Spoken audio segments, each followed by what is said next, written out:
বাংলাদেশের সাংসদ আনোয়ারুল আজিমকে খুনের ঘটনায় কসাই গ্রেফতার হয়েছে, কিন্তু এখনো মেলেনি দেহ। গতকালের পর আজও ভাঙড়ের বাগজোলা খালে তল্লাশি চালাচ্ছে সিআইডি। কথা বলবো আমাদের প্রতিনিধি ময়ূক ঠাকুর চক্রবর্তীর সঙ্গে। ময়ূক, গতকাল ডুবুরি নামানো হয়েছিল, তারপর মাছ ধরার জাল নিয়ে স্থানীয় জেলেদেরও নামানো হয়, কিন্তু ঘন্টা দুয়েক তল্লাশির পরেও বাংলাদেশের সাংসদের কোনো দেহাংশ উদ্ধার করা সম্ভব হয়নি। আজ ফের তল্লাশি অভিযান, কি জানতে পারছো? অলরেডি 3 দিন কৃষ্ণমাটি এলাকার এই বাগজোলা খালে সার্চ অপারেশন চলেছে, কিন্তু যারা মাছ ধরে তাদের থেকে জাল নিয়ে পর্যন্ত সার্চ অপারেশন সিআইডির অফিসিয়ালরা করছে।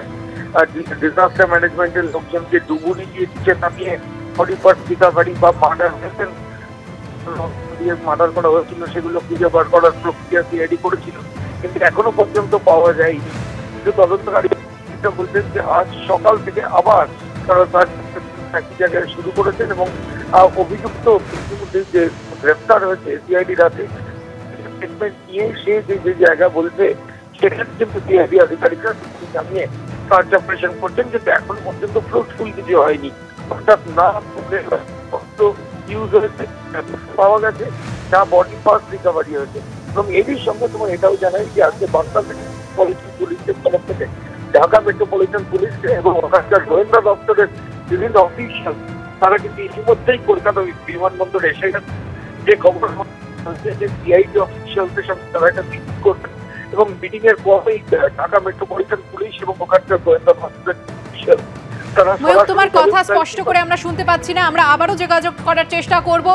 ইতিমধ্যেই যেমনটা আমাদের প্রতিনিধি জানিয়ে দিলেন, তল্লাশি অভিযান শুরু হয়ে গিয়েছে। গতকাল তল্লাশি অভিযান চলেছিল, তবে বাংলাদেশের সাংসদের দেহাংশ বা দেহ কোনো টুকরো এখনো উদ্ধার করা যায়নি। আপনারা জানেন যে নৃশংস হত্যাকাণ্ড ঘটে নিউ টাউনের সেই ফ্ল্যাটে, যেখানে এই ধৃত কসাই দাবি করে যে বাংলাদেশের সাংসদকে নিয়ে যাওয়া হয়, ক্লোরোফর্ম দিয়ে তাকে অজ্ঞান করা হয়, তারপর বালিশ মুখে চাপা দিয়ে শ্বাসরোধ করে খুন করা হয়।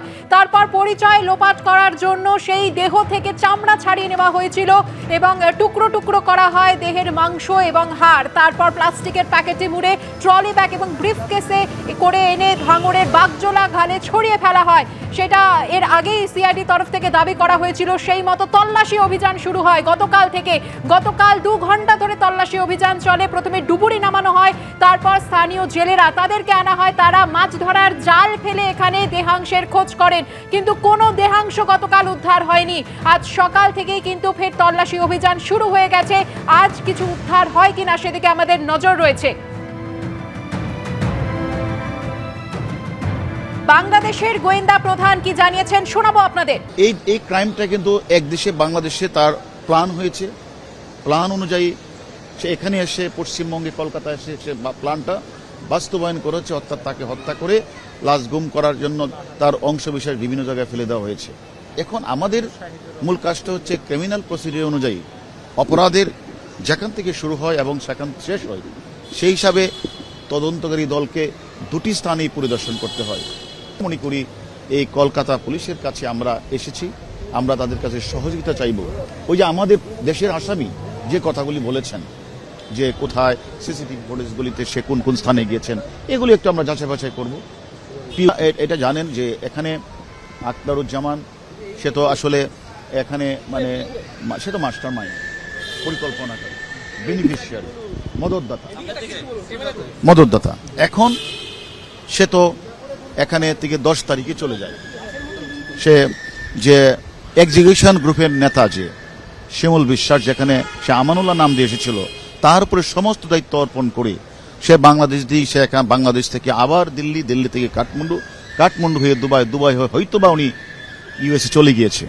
আমরা আমাদের বাংলাদেশের ঊর্ধ্বতন কর্তৃপক্ষের সাথে কথা বলেছি, তাকে ইন্টারপোলের মাধ্যমে কিভাবে কাজটি করা যায়।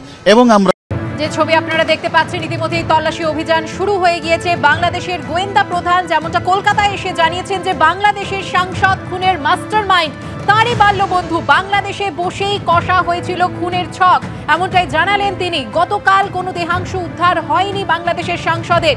আজ তল্লাশি অভিযান থেকে ঠিক কিছু উদ্ধার হয় কিনা সেদিকে অবশ্যই আমাদের নজর থাকবে। আজ ভাঙড়ের সাতুলিয়া ব্রিজের কাছে তল্লাশি চলছে, দেহ খুঁজতে খালে জাল ফেলা হবে, মৎস্যজীবীদেরও ইতিমধ্যে আনা হয়েছে।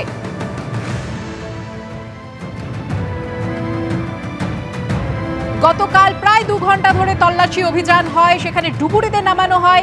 গতকালও মৎস্যজীবীরা এসেছিলেন এবং তারা মাছ ধরার জাল ফেলে সেই দেহাংশের খোঁজ করেছিলেন, কিন্তু দেহাংশ উদ্ধার হয়নি। আজ ফের চেষ্টা করা হবে সেই দেহাংশ খোঁজার। বাগজোলা খালের মাঝখানে আজকে জাল ফেলা হবে, জাল ফেলে তল্লাশি অভিযান হবে।